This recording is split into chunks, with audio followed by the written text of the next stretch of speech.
Okay, we are live. Hello, good people. Hello, Welcome. good people. Come on in and make yourself comfortable. And we're going to give you a few minutes to come in.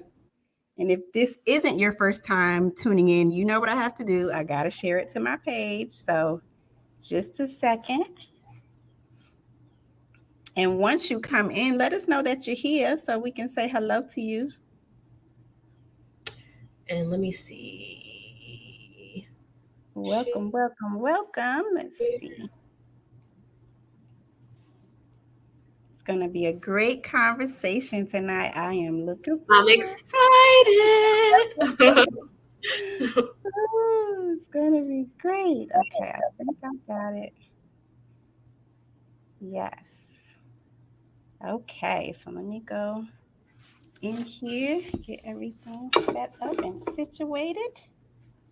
I was We just will. like, I always have to get everything, I was just like, all right, I got my phone, I got in Right. case I get dry throat. So we got to be Exactly. prepared. You got to prepare like all your stuff. So yeah. Yes. Exactly. So we are going to give it one more minute and then we're going to get started because I want to take advantage of all the time that we have together because the hour just goes by so fast. It's like, wait a minute. Can't believe we've been talking that long. All right. Back. Technology will not let us I'm be great back. tonight. Yes, it No, was will not let us be great. right. It's like, come on, because it's going to be good. That's why it always does that. Exactly. Yeah. Exactly.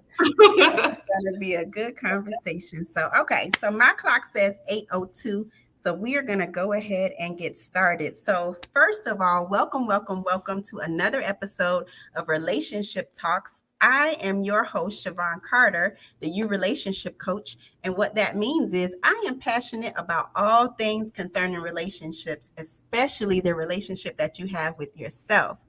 And tonight, I have the pleasure of being joined by my sister who I just met recently, and we have connected and already started to do ventures together. So I'm really excited Yes. about having her on. Dr. Angela L. Harris. Woo! And just to give you a little bit of background about who this phenomenal woman is, she is the CEO of Harris 316 Consulting and Services, LLC, which promotes the intersections of mental health, wellness, faith, and spirituality. As a mental health and wellness advocate, Dr. Harris strives to decrease the mental health stigma and normalize that everyday people, specifically African Americans, have challenges that they can overcome and manage with support. She was born and raised in New York and currently resides in North Carolina. She is a proud HBCU graduate from the nation's first HBC, historically black college, Cheney University of Pennsylvania, where she received her Bachelor of Arts in Communications. She then went on to receive her Master's of Science in Counselor Education from McDaniel College and her doctorate, yes, ma'am, doctor, in clinical psychology from Wright State University.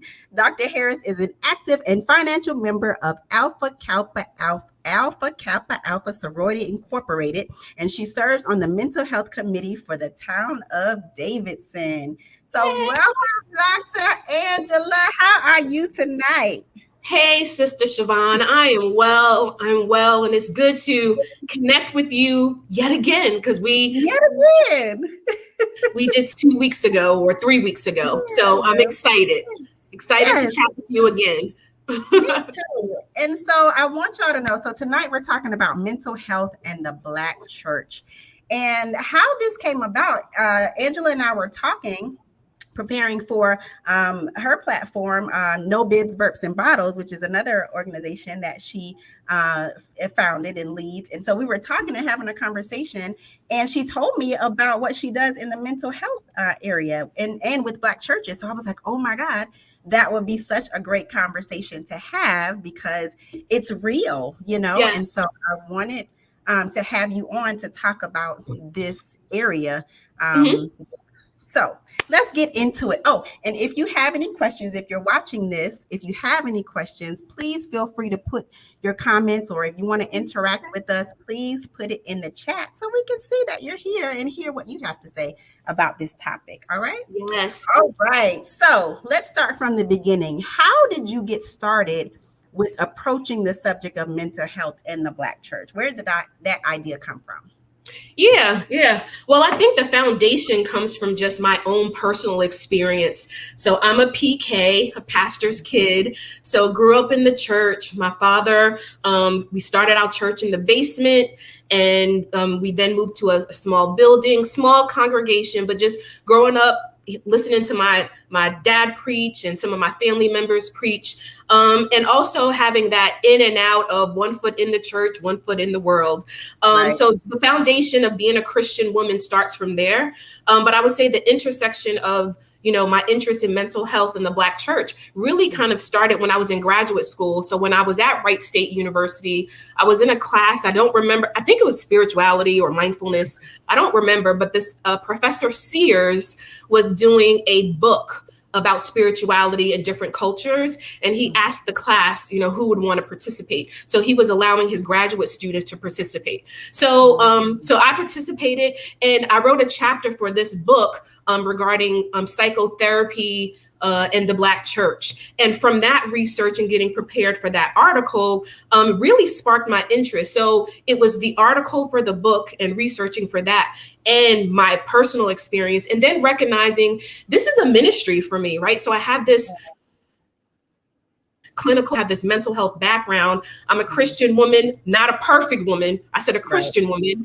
Right. And really understanding that mental health is not always talked about positively in the church, in churches, but more specifically in the Black church. Also, when I was practicing therapy, when I was a therapist, it was really meeting individuals and clients who were really struggling with their spirituality and their mental health. But really, there was this guilt that came up of my pastor would be so disappointed to know that my faith is not strong, and that I'm talking to a therapist about my problems when I need to just pray more, fast more, read the scripture more. So in hearing real life stories from clients, knowing other colleagues who have met with clients, their clients are struggling, that's really where it came from. And I wanted to do my due diligence in saying, I want to be a change agent. So I want to be the one who says, I have these backgrounds, let me merge them together in addition to my personal experience, and let me help churches decrease the stigma to mental health. And so hence Harris 316 was born, and I'm excited about where we are going. Yeah, and I love that. And before we go on, I want to say hello, good evening to Miss Moya Crenshaw, who joined us. Hey, Moya. But I really appreciate you just venturing into this area and being led to venture in this area, because personally, I can identify with this topic because I grew up in the church, and it's a part of me. My faith is a part of me. My grandmother made sure I went to church, and so reading the Bible, going to church, and Bible study, and all those kind of things. But Wednesday, Saturday, and Sunday, all that, Sunday school and everything. And so that was the foundation. Like, you pray through everything, you read your Bible, and everything will be okay. But then as I got older, I just noticed how my moods were shifting. The scriptures and praying just wasn't stabilizing my moods, and then, like you said, with the guilt, I used to say, okay, something must be wrong with me. And then it was like, oh, maybe I should go to therapy. But I didn't, up until I went through a very traumatic situation that really caused me to say, okay, I need, professional help. And so that's what really started my path in learning how to integrate my faith and, and therapy. And so I love that you are doing this. So why would you say this topic is important, especially in the Black church? Thank you. I mean, it's exciting to embark on it. And again, it really is just, I believe it's my ministry, my gift that God has given me, taking my background experiences and taking them outside of just here and really promoting, mental health. Yeah, yeah. And I love that. And so, what would you say, growing up in the Black church and being a PK and just probably visiting other churches and hearing different sermons, what would you say is the biggest challenge that the Black church faces as it relates to mental health? Mm-hmm.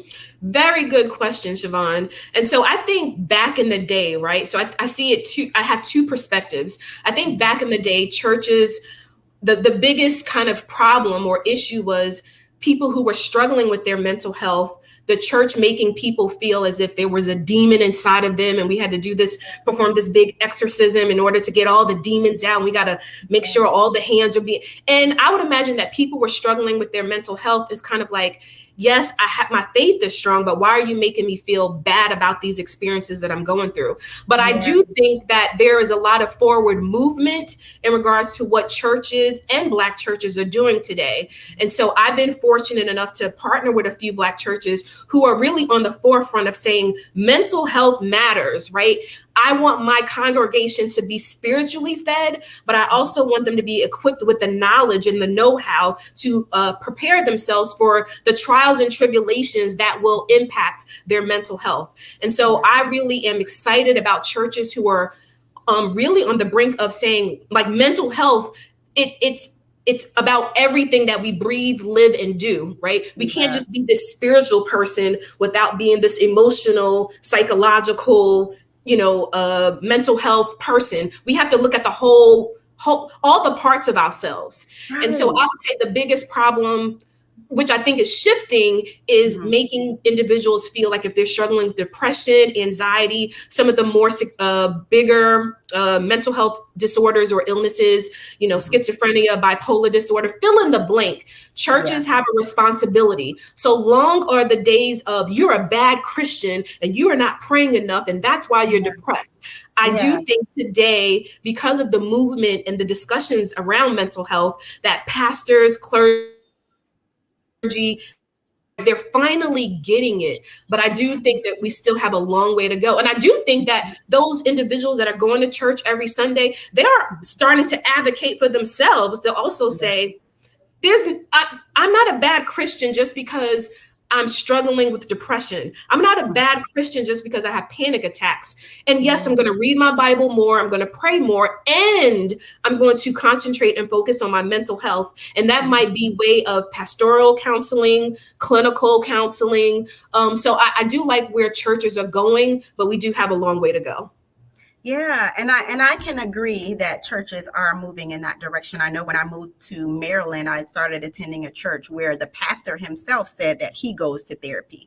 So it was normalized. That was the first time I had heard that. And I was like, oh my God. And I think that's what really started me to embrace, going to therapy and integrating it with my faith, because if he's going, there's nothing wrong with me going. And he just made it so practical, in the sermons, and just made it so real. And so I think if the spiritual leaders and people, who are in ministry would just normalize it. It's okay. There's nothing wrong with us. Like you said, it doesn't mean that we lack faith or something is wrong in our spirituality. It's just, you can love Jesus and go to therapy at the same time. Yes. They can coexist. Yes. And I love to hear that your pastor made such a bold move and a bold statement for a pastor to sit on that pulpit and say, I, as your pastor that leads you, that leads this flock, that I am going to therapy. Because then someone in the congregation is going to say, pastor going to therapy? Okay, exactly. I can do that too. And not only does it equip him to deal with whatever he or she is going through, it equips him to now be in a position to say, hey, I'm in therapy. This is what to expect. This is, and to be able to encourage people that may come to him for pastoral counseling, to be able to say, this is out of my wheelhouse and you need to be referred to someone else. And also pastors, they're human. So they go through depression. They are overwhelmed. There has also been, news reports of pastors who have committed suicide, right? Yep. And so that's such a bold move from your pastor. And so I'm hoping that he or she will continue to talk about mental health.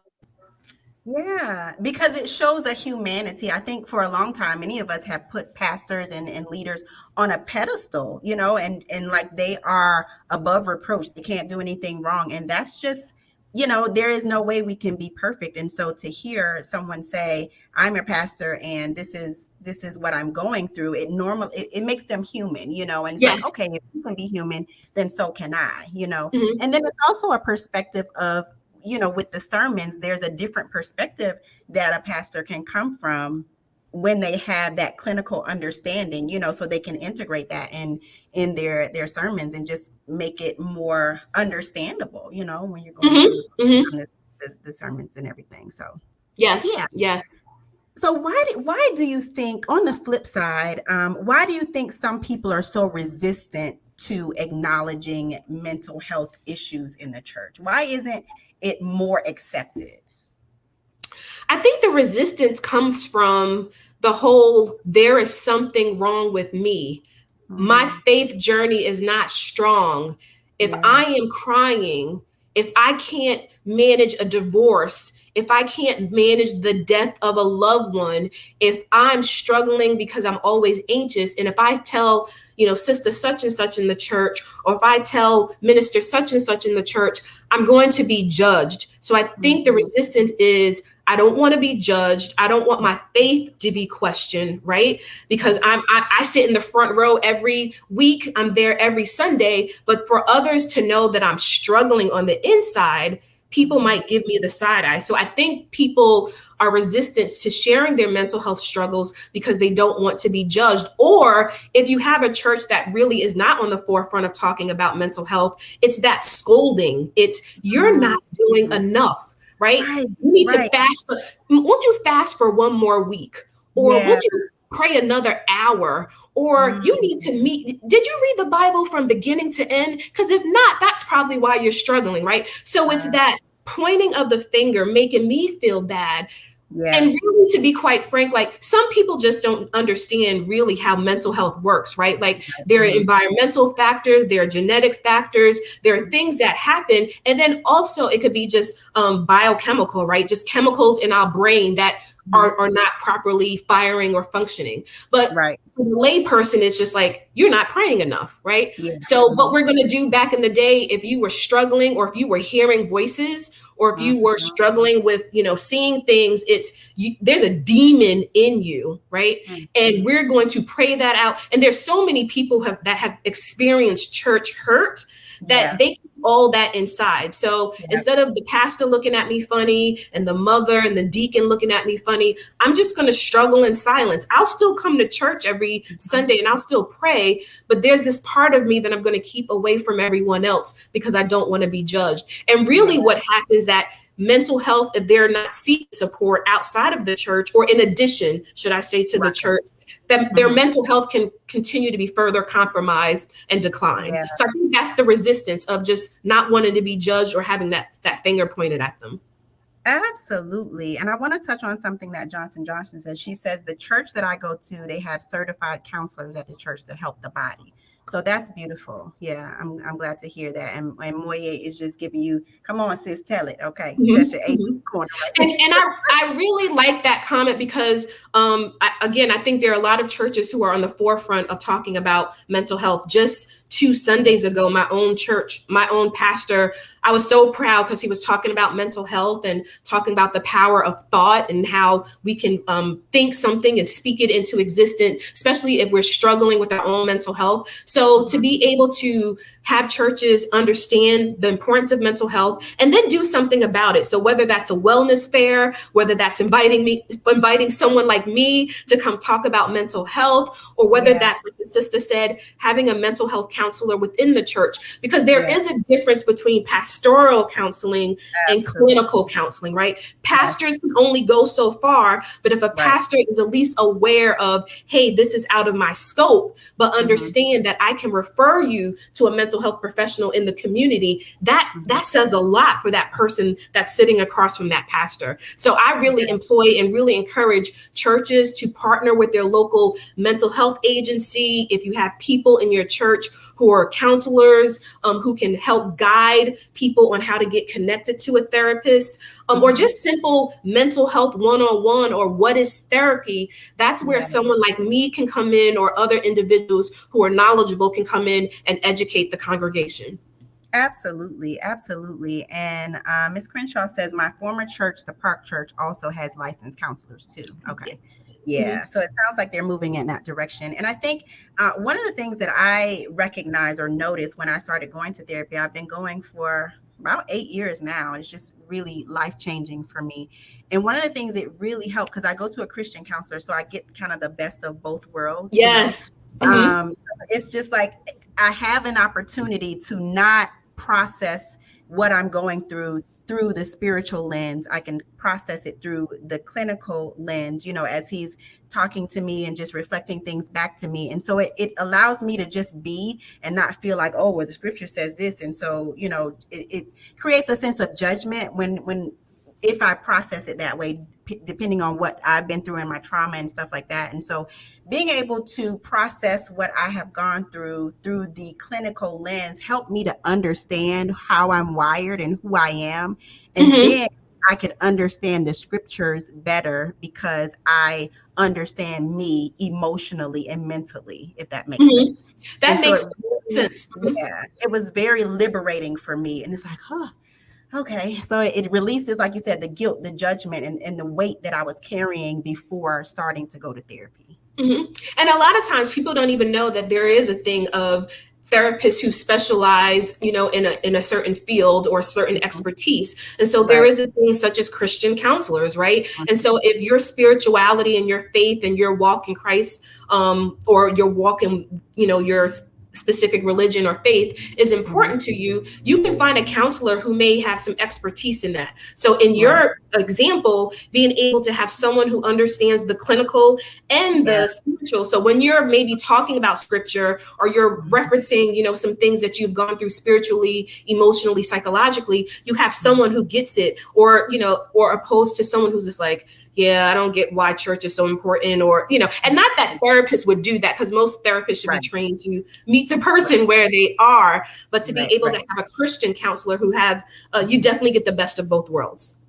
Yeah. And then you also get the opportunity to understand where theology plays into it and how I may have been internalizing it through a negative filter, if you will, like how I read the scripture and thought it meant this way because of my experiences and what I went through, and not processing it in a healthy way. And so it just, it really, really helped. So let's see what Ms. Crenshaw says. She says, how do you know if you should be seen by a clinical counselor or therapist? How do you know which one to go to, spiritually versus non-spiritually? Good question. And so there's different branches, just like the military, different branches of psychology or counseling. And so a therapist is a generic term. A clinical psychologist can be a therapist. A licensed social worker can be a therapist. A mental health counselor can be a therapist. So those terms can be used interchangeably. So I think if I'm following your question, Moya, you have to determine for yourself, like, I say, when life is literally beating you up and you can't function. So a lot of times we go through things every day. If I have a breakup, I might be sad. That's a normal response. But if I'm sad 3 years later and I can't go to work and I'm not taking care of my kids and I'm isolating myself, that's when it becomes a little bit more, it's impacting the way I function in the world. And so when you are kind of finding yourself off your daily grind, or how you typically show up in the world, I would say it may be time to consider getting additional help from a clinical psychologist, a licensed social worker, a licensed counselor. And again, it depends on what you're looking for, right? So a licensed mental health professional will operate differently than a life coach. So it really is asking, recognizing if you're struggling and it's really impacting your day-to-day function, and then saying, what do I need? Do I really need to uncover some things that have happened in my life in the past, present, or things that I'm anxious about in the future? Or do I just need some direction and some guidance about my job and about my family? And that's maybe where a life coach can come in. So it just depends on the trials and tribulations that are going on in an individual's life. And I think if you're in doubt, maybe talk to a trusted friend or talk to your pastor and say, hey, this is where I am. And then being able to say, maybe I need to go beyond my pastor, go beyond my friends and see someone. Because if I have a heart issue, I don't know much about heart. So I need to maybe go to a heart specialist, right? Or if there's a problem with my foot, I'm not going to go to the dentist. So being able to assess kind of what's going on within your life and then saying, what type of help do I need? Yeah. And do you run across people who have experienced church hurt to the point where they just don't want to, go to church anymore or have anything to do with the church? And if you do, how do you talk to those people? What are some words of encouragement you would give to those people? Yes. And so it really depends on, because I don't want to tell people what to do. I want them to be able to illuminate that for themselves. But yes, I have dealt with and worked with individuals who have experienced church hurt, not only in my therapeutic life, but just in my real life. And then even in my career working with students who are going to college for the first time and they're leaving how they've been brought up or the teachings that they've been brought up in. But church hurt is real. Sometimes people are like, oh, that's just all in a person's mind. But if you take it and look at it about, a young lady who's had a baby or several children, and she's being kind of looked at, she got 5 kids and she up in here. Like, people hear that and that affects people. Right. And so if I'm coming to a place where I'm supposed to be forgiven, I'm supposed to be loved, God sees me, but you're trying to judge me, why would I come to this church? Right. If I'm being judged in that way. Or if I'm, if I'm struggling with addiction, right? And people are talking about me because people have said, people talk in the church, right? Absolutely. So if people are experiencing the judgment, if people are feeling like they're being talked about more than they're being supported, that's hurt. And people will say, you guys are just like the world. Why should I come to this place that's supposed to give me peace and a sense of healing and welcoming, but yet the same people that hurt me in the world are the same people that are hurting me in church, right? So church hurt is real. And I really just allow people to express that, let it out. And then people kind of find if Christ or whatever their faith is important, they somehow get to a point of, you're just a mere human. God is who I serve. And so that's what's more important to me. And sometimes people return back to church. Sometimes people find a whole different church where they have a different experience. So it just depends on the person who's experienced the church hurt, if they're just like, I'm done, or if there's room to say, how do I heal from this church hurt? Because going to church and fellowshipping with others to me, but how do I heal from this church hurt? And that sometimes might be separating yourself from that church, speaking to a mental health professional or another minister or pastor, or just seeking guidance from God yourself and asking God to direct your steps and order your steps. And I love that, because what I hear in that is you are giving them space to just be, and letting them know that it's nothing wrong with them experiencing whatever feelings that they're having, because sometimes judge, or why you ain't going to church? You're supposed to go. And so they feel wrong for not going, or they feel wrong, like they can't talk to people about it because people are, especially if it's congregation, people in that congregation, they may feel like they can't freely express themselves, and just express where they are in this season of life, no matter how long that season lasts. And so I just hear a sense of just trying to get understanding, from the person and just allowing them to process through whatever they're feeling. Yeah. And sometimes if a person is really, struggling, if they're not even showing up for friends' birthdays and going to work, the church is probably going to be on that list too, where it's just going to be difficult for them to show up. Right. And so, that's when I think churches have the responsibility to check in with people personally and directly to say, what do you need? Do you need me to pray for you? Do you need me to help, work with you to find a counselor? Like, I think it's all about the approach on how we support people, especially if they're struggling with their mental health. Absolutely. So not, let me see. What are, when it comes to the church leaders and members, what do you want them to know? Like, what would be the solution? How would you want them to move forward? What do you talk to them about, when you visit these churches and talk about this topic? Mm-hmm. I provide different services, and most of the time it's centered around mental health. So it can be just kind of mental health 101, like what is mental health, the common challenges that people may go through, in regards to depression, anxiety, bipolar disorder. I also work with churches to talk about suicide prevention, right? That's a thing that's taboo that we don't want to talk about. Christians kill themselves. Right. Not that they want to, but people get to a point of desperation where be dead than to live. Right. Yeah. And so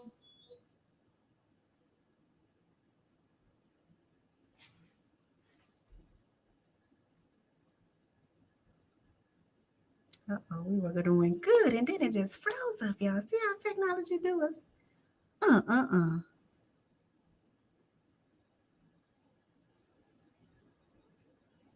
We're going to get her back in just a second, y'all. Technology is not letting us be great tonight. But if you are enjoying this conversation, please put something in the chat so I can hear. If you have any questions, if you have any comments, I would love to hear from you as well while we try to get Dr. Angela back online. Let us know your thoughts about this topic, mental health in the Black church. What has your experience been like? Would love to hear from you. I know we've had some people that talked about their experience and having counselors in the church, but we would love to see some more in the chat. Right, exactly. It happens. Okay, I'm back. I'm so sorry, guys. I've been having some problems, but we're going to just jump right back in there. So I think I was saying, it really just depends on what the church is wanting from me. But my goal is to help churches decrease the stigma, right? And so if I can work with the church to have me come in and do something about mental health 101, or, my suicide taboo talk, anything that can help a church elevate and propel themselves forward in regards to talking about mental health, being able to help their congregation learn how to, find a therapist, what to expect in therapy. So it can range from, mental health 101 to, a whole day training, with the congregation or clergy. So I try to meet churches where they are.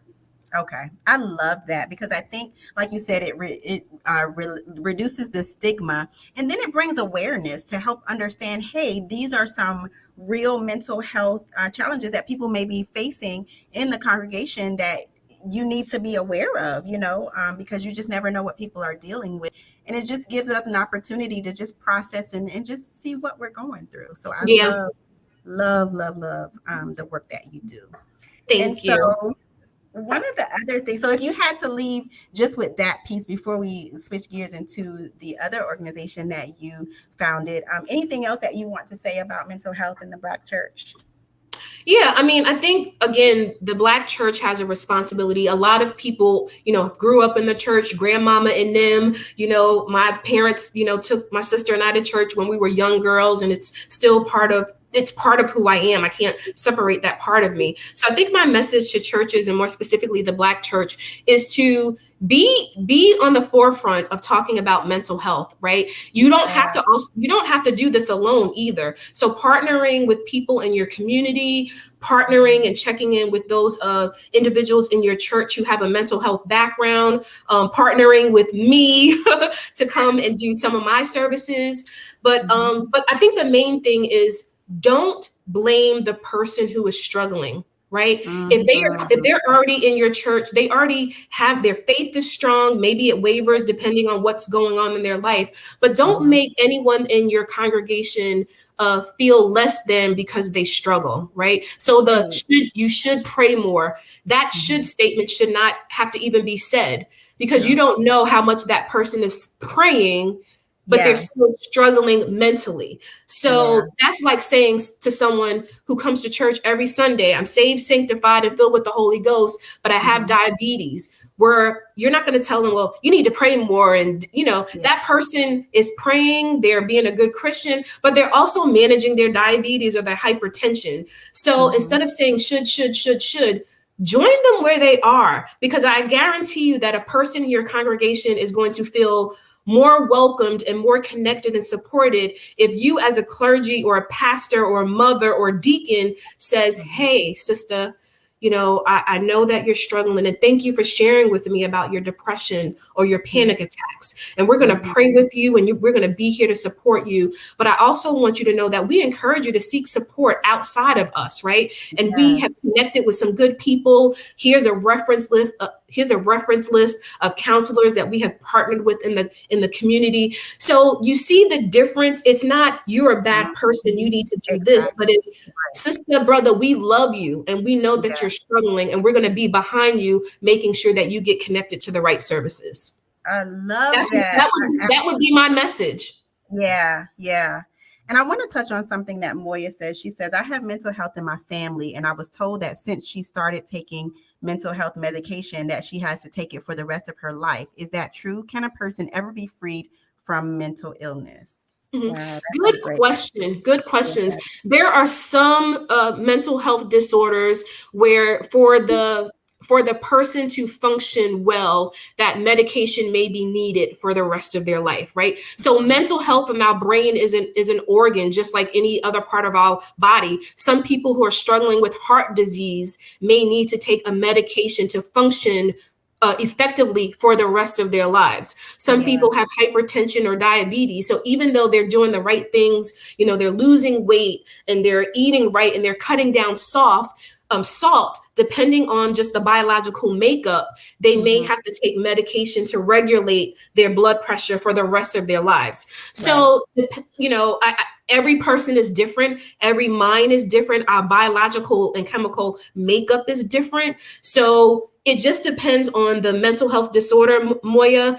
And sometimes people don't want to take medications for the rest of their lives. That's when I would be encouraging that person to talk to their doctor, talk to their mental health professional to see what other things can be done if we're either going to decrease the medication or get off the medication altogether. But I always tell people to please follow the direction of your therapist, because there are a lot of people who take medication and then they stop because they're like, I'm feeling good and I'm no longer depressed.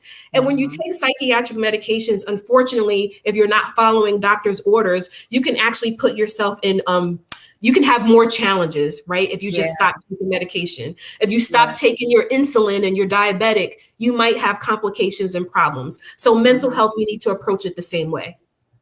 And I love what she brought up about medication, because that's another step that some people are just having challenges with. Okay, I go to therapy and going, what's recommended is medication. And so that's another hurdle that someone may have a challenge going through, and taking the medication, because it's like, well, what does that mean? Or what am I making it mean, if I'm on this medication? And so I think it's just levels to it as well. But I appreciate what you said about just consulting your doctor and just doing what is best for you. Yeah. Okay, so with the rest of our time, I want to switch gears to the other organization that you have founded, No Bibs, Burps, and Bottles. So it's a mouthful, right? Right. No Bibs, Burps, Bottles. So tell us about that. What is it? What do you do? Yeah, thank you. Well, thank you again for allowing me to talk a little bit about this. So No Bibs, Burps, Bottles, also known as B3, because I know it's a lot of B's there and it's a mouthful. We are an online community where we support, encourage, inspire, motivate African-American Black child-free women.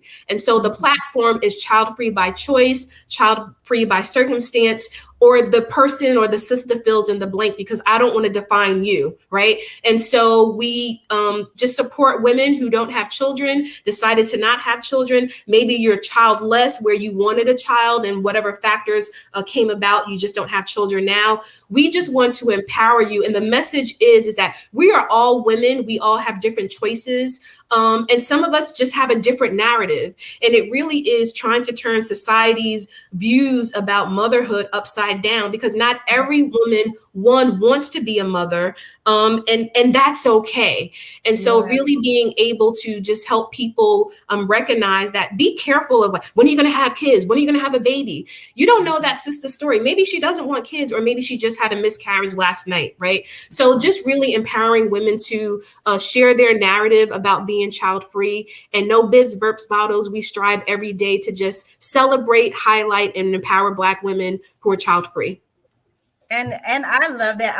I'm a part of the child-free community, and that's why I was really grateful when I found out about No Bibs, Burps, Bottles, and just knowing that there was a community of Black women that I could be a part of, that understands how I feel and what I'm going through, and how liberated I feel by not having children, even though I didn't start out that way. Just embracing, being child-free has been really, really amazing for me.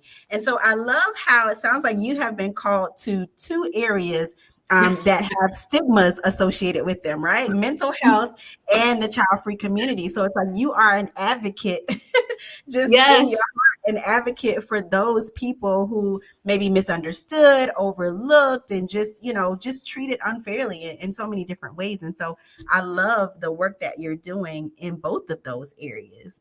So what would you say? Oh, go ahead. Mm-hmm. No, I was just going to say, I just love the key words that you used in regards to overlooked and dismissed and ignored and not taken in consideration. That's what happens every day with people who struggle with their mental health, them feeling invisible, ignored. And then that happens with individuals who are child-free. I mean, every day I'm hearing either a story in my DM or someone who's sharing, I did not know this platform exists. You know how often my grandparents are pressuring me to have kids, or my partner who, and so just allowing spaces for people to share their narratives, while also feeling I want to provide the space where they know that they are seen, heard, valued, and respected. Yeah. And one of the things you said when you were talking about B3 was just that it's okay for you to be child-free. Like, there is nothing wrong with you. It's okay for you to choose that lifestyle. And I think that we don't hear that enough, because being a mom is celebrated, and being a mom is great for those who choose that, if that's their choice. But for those who don't desire to have children, there's another way to live, and it doesn't mean you're less than a woman, or, you can't mother in some type of way. And so I love the work that you do. So what are some misconceptions about a woman living child-free that people need to be aware of? Well, there's a lot, but I won't go through all of them. But it really is, and it's the same thing that I hear from women in the community that, that I support and who support me, quite frankly, is, you're an old maid. There's something wrong with you. You're not good enough, or what's wrong with your insides, or, you don't want to be a mother. You're not maternal. And feeling as if you don't have a child to bring in this world, your life is less than. And some people may come out and say that, but that's kind of the feel of it, right? Is that if you do not have this title of mother, if you have not brought forth fruit, right? So we go back to the spiritual realm of, you produce and bring forth fruit, that your life is somehow not fulfilling. And every day when I'm on Instagram or I'm supporting, I am seeing women who are part of No Bibs, Burps, Bottles. They are living their best child-free life, right? Yeah. Some who've decided that they did not want children.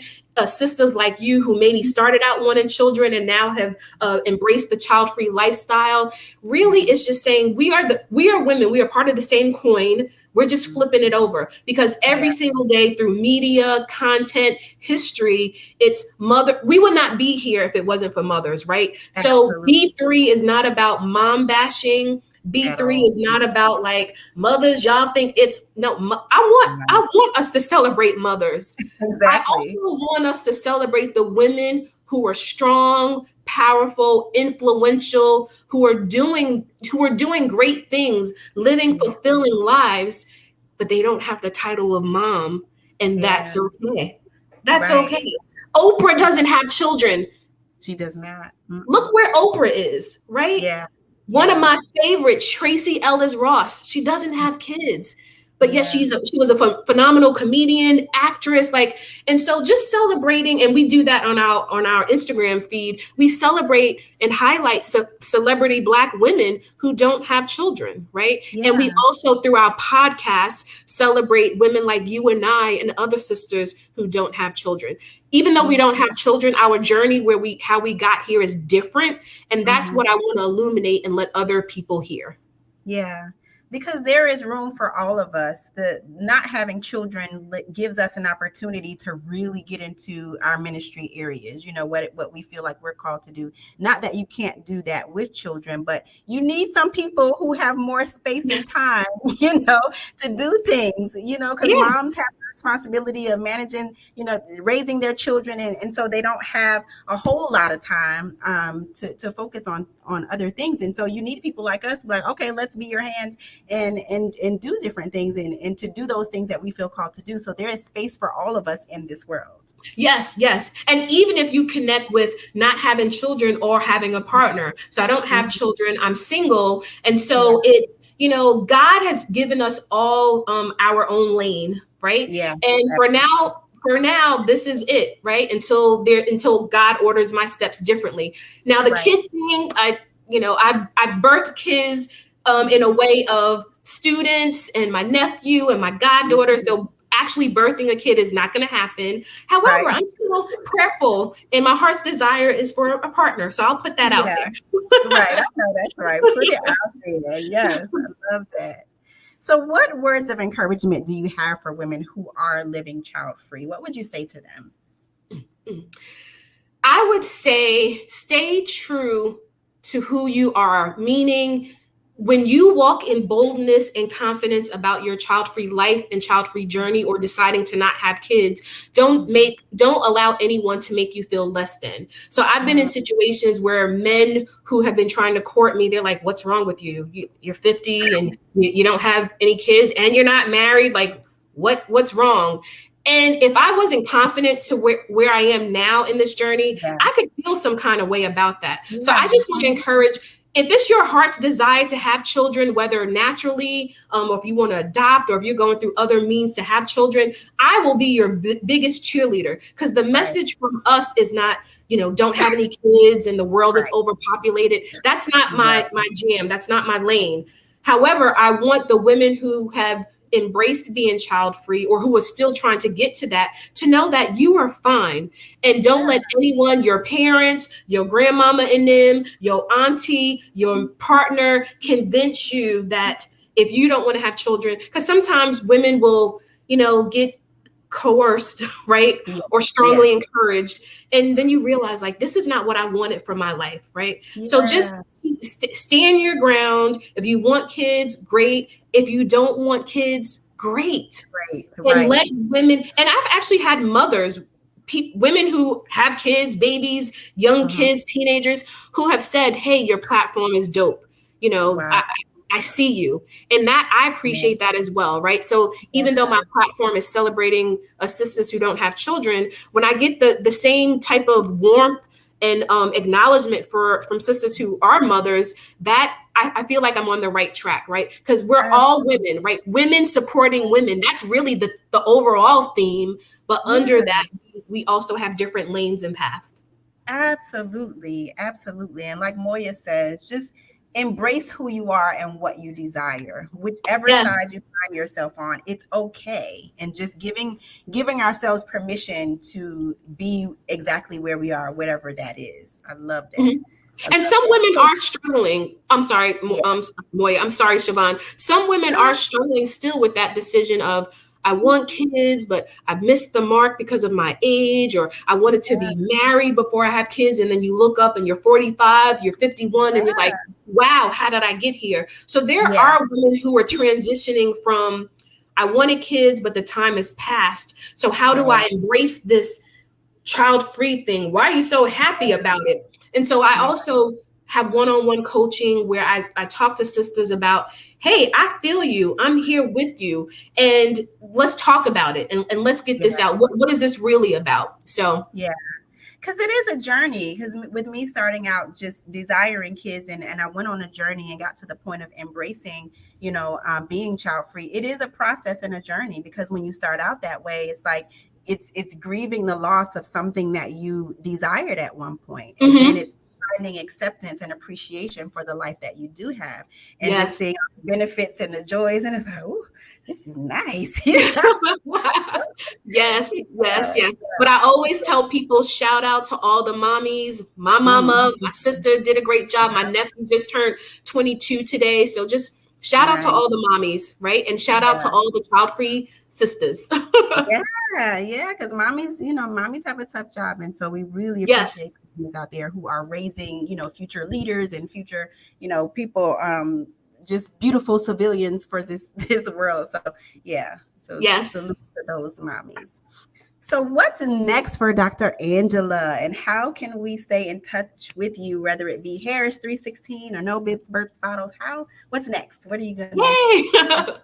Well, what's next is me just continuing to put all my effort and my passion and my love into both Harris 316 and No Bibs Burps Bottles. So for Harris 316, I would love for you guys, if you are interested in the intersections of mental health, wellness, spirituality, and faith. If that is of interest to you, please follow us on Instagram. And what I will be doing there, I'm kind of revamping my website. I'm creating different services and apparel, just so that people know that Harris 316 is here, and really wanting to get my brand out there in regards to partnering with churches, corporations, and community organizations to help decrease the stigma. So really right there is just, updating the website and thinking about services that I can promote. With with No Bibs Burps Bottles, it's the same, continuing to grow our Instagram community. We launched our new website a few months ago. So right now it's being able to just continue to be an advocate, get the word out there about child-free women. No Bibs Burps Bottles, we were recently featured in the Huffington Post, where we were quoted.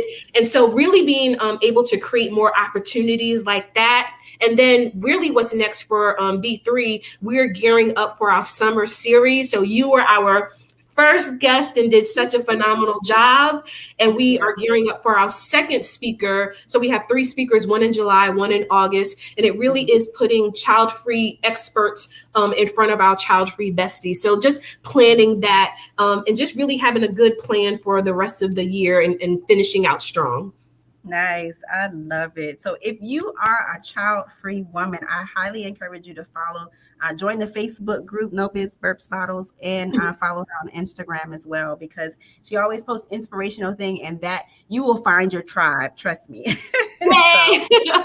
Yeah. And I always, and one thing that is interesting, I get this question a lot in regards to like, why Black churches and why Black child-free people? And, again, everyone has a lane, right? There's a pie, and we can cut and split those slices in different ways. I am a proud African-American Black woman, right? A lot of my papers that I wrote in college were about the African-American community. So that's near and dear to me. That community is I am that community. And so then it's what my passion is, right? If your passion is, helping women create sister locks, then that's your passion. I'm not going to say, well, why did you decide to? That's your passion. So again, and there is a void that I'm trying to fill, right? And so with the child-free community is still, there's not a lot of talk about the cultural considerations of child-free women. And then with the Harris 316, again, we still need to talk about the Black church and promote the Black church and hold the Black church accountable. So that's why I focus, because I'm an African-American Black woman, and that's my ministry. I know that's right. And I love it. I love it. Well, I truly thank you, Dr. Angela, for being here today, and just for the wealth of knowledge that you shared with us and the information. So if you're watching, please follow her on both Harris 316 platform and the No Bibs Burps Bottles, because it's just stay connected to her. She is up to some amazing things in ministry, and just look forward to what you have coming up next. So thank you so much. Thank you, Sister Siobhan. It's always a pleasure to chat with you. And I'm so glad that this sisterhood, we connected by happenstance, and now we're moving forward. We've already done 2 collaborations together. That's what sisterhood is about. Yes, absolutely. Absolutely. And thank you to those who commented and just chimed in, so that this could be an interactive discussion, and for your questions as well. We really appreciate it. So thank you. So until next time, take care of yourself and have a wonderful day. Good night. Good night, guys.